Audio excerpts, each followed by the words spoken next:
नमस्कार दोस्तों, मैं हूँ राजन। मेरे YouTube चैनल पे आप सब लोगों का बहुत बहुत स्वागत है। तो दोस्तों, आज मैं आप लोगों को सामने दिखाऊंगा कैपेसिटर किस तरीके से कंप्रेसर में लगाया जाता है। आप किस तरीके से कंप्रेसर में इस कैपेसिटर को कनेक्ट कर सकते हैं। तो दोस्तों, ये बिल्कुल एक आसान तरीका है। ये काफ़ी लोगों को दिक्कत होती है। जो भाई इस सेक्टर पे नहीं है, उस भाई को इस कैपेसिटर को कनेक्ट करने में बहुत दिक्कत होती है। तो दोस्तों, आज मैं आसानी से आप लोगों को सामने दिखाऊंगा किस तरीके से आप इस कंप्रेसर में ये जो रनिंग कैपेसिटर है आप इसमें इस्तेमाल कर सकते हैं। और ये है स्टार्टिंग कैपेसिटर, आप इसे भी इस्तेमाल कर सकते हैं। दोस्तों देखिए, इसका जो MFD है वो 60 MFD है। ये होता है स्टार्टिंग कैपेसिटर और ये होता है रनिंग कैपेसिटर। ये होता है 6 UF की। दोस्तों देखिए 6 UF की है। तो दोस्तों, ये होता है रनिंग कैपेसिटर और ये होता है इसका रिले ओवरलोड। दोस्तों देखिए, ये होता है इसका ओवरलोड के कॉमन पॉइंट। ये होता है, ये दोनों होता है रनिंग और ये होता है स्टार्टिंग के लिए इस्तेमाल किया जाता है। तो दोस्तों, आप कैसे इसे आसानी से लगा सकते हैं आज मैं ही दिखाऊंगा।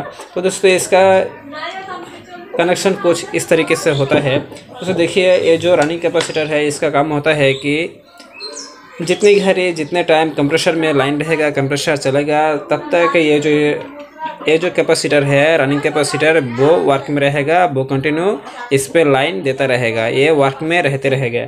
और ये जो स्टार्टिंग कैपेसिटर है, ये स्टार्टिंग कैपेसिटर का काम होता है कंप्रेसर को स्टार्ट करना और उसके बाद ये लाइन इस पे नहीं होता है। दोस्तों, ये जो स्टार्टिंग कैपेसिटर है इसका काम होता है 70 से लेकर 75 पावर इस पर कंज्यूम करके कंप्रेसर को स्टार्ट करना। और इसका काम होता है ये लाइन को कंटिन्यू करना। जब तक कंप्रेसर पे लाइन रहेगा, जब तक कंप्रेसर चलेगा, तब तक ये कैपेसिटर इस पर वर्क करते रहेगा। तो दोस्तों, ये जो कैपेसिटर है आप और एक पर्पस में इसे लगा सकते हैं। जब ये जो कंप्रेसर है, कंप्रेसर एम्पियर ज़्यादा लेता है, तो जाके आप ये जो कैपेसिटर है रनिंग कैपेसिटर को इस्तेमाल कर सकते हैं। ये कैपेसिटर इस्तेमाल करने से क्या होगा, इसका जो एम्पियर है कंप्रेसर के एम्पियर भी घट जाएगा और कम लेगा और आपका बिजली के बिल भी कम आएगा।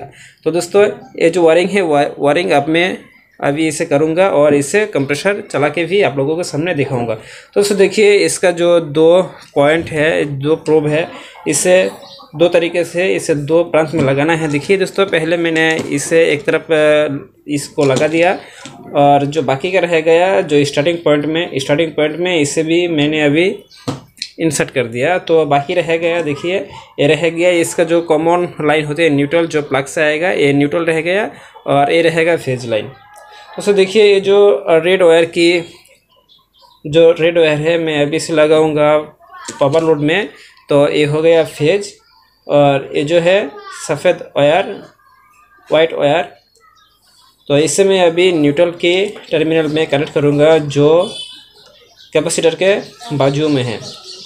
देखिए, तो मैंने इसे अभी लगा दिया। लगाने के बाद देखिए, ये जो इसका कॉमन है रनिंग स्टार्टिंग है, ये जो इस 3 पॉइंट में ये जो रिले ओवरलोड है डायरेक्ट जाके इसमें कनेक्ट होगा।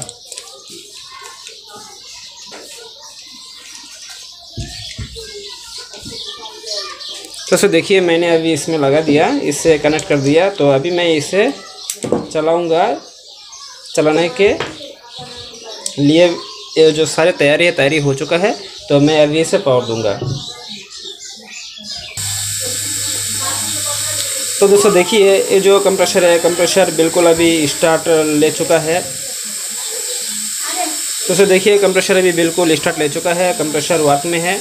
और देखिए इसका जो कनेक्शन है, देखिए कनेक्शन कुछ इस तरीके से है। दोस्तों, मेरा जो एम्पियर मीटर में दिक्कत आता है, कभी कभी ये वर्क में होता है, कभी कभी वर्क में नहीं होता है। तो दोस्तों, आप इसे ध्यान मत दीजिए। तो अब देखिए, ये जो इसका रनिंग कैपेसिटर है ये भी वर्क में है और इसका जो देखिए इसका लाइन देखिए, इसका जो आवाज़ है आप उसे सुन सकते हैं।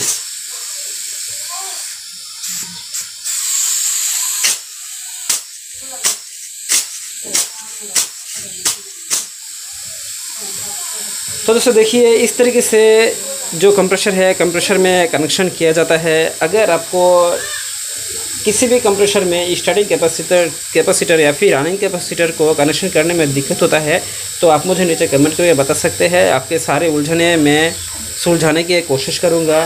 अगर एक बार नहीं 2 बार 3 बार सही मैं आपको समझाने के कोशिश करूंगा। अगर आपको दिक्कत होता है तो दोस्तों ये वीडियो आप लोगों के पास कैसा लगा आप मुझे नीचे कमेंट करके बता सकते हैं।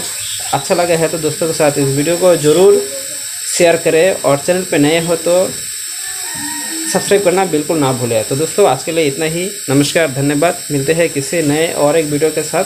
तब तक के लिए सेफ्टी से रहिए।